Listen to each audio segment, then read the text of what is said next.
Hello and welcome to another edition of the Stench of Truth. You know, every day I'm a little bit more amazed by the gullibility of people when it comes to this election.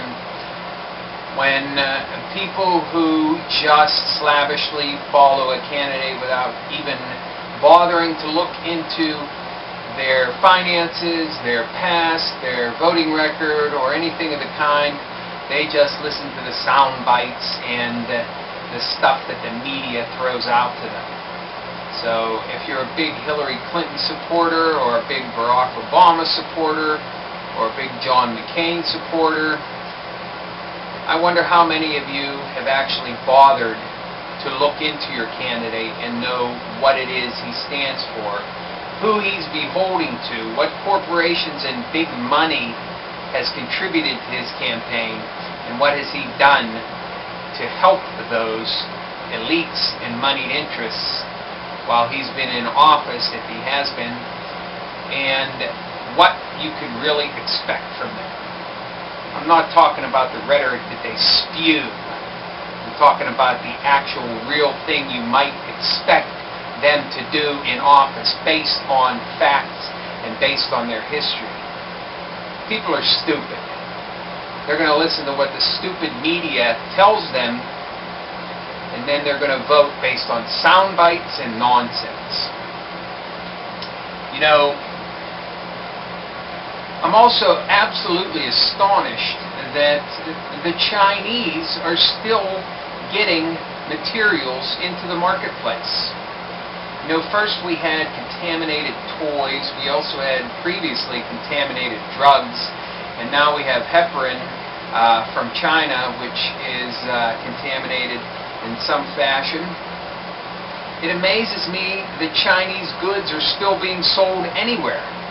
But I guess I shouldn't be surprised, because the vast majority of the products that are sold in this country are made in China.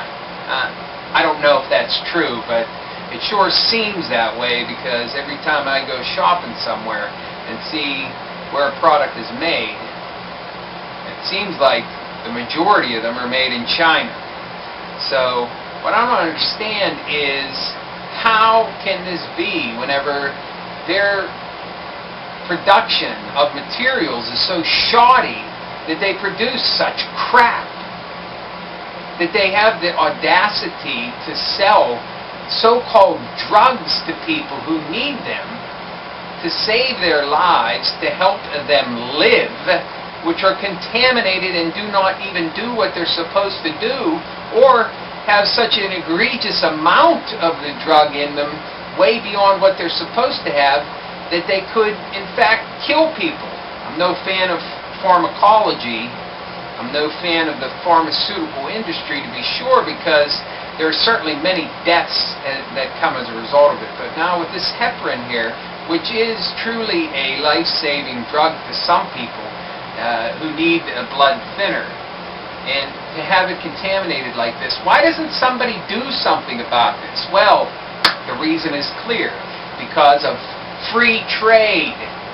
Well, of course, free trade is not free. Actually, free trade should be better characterized as screw America trade, because that's what it boils down to. America gets screwed in any free trade agreement that it gets into with anybody, and that's a fact. You know, we might even look at our economy and say, with a falling dollar, which the Fed seemingly has cut loose to bottom out at nothing down the road, you might expect that our exports might rise, and that might be a good thing for the economy.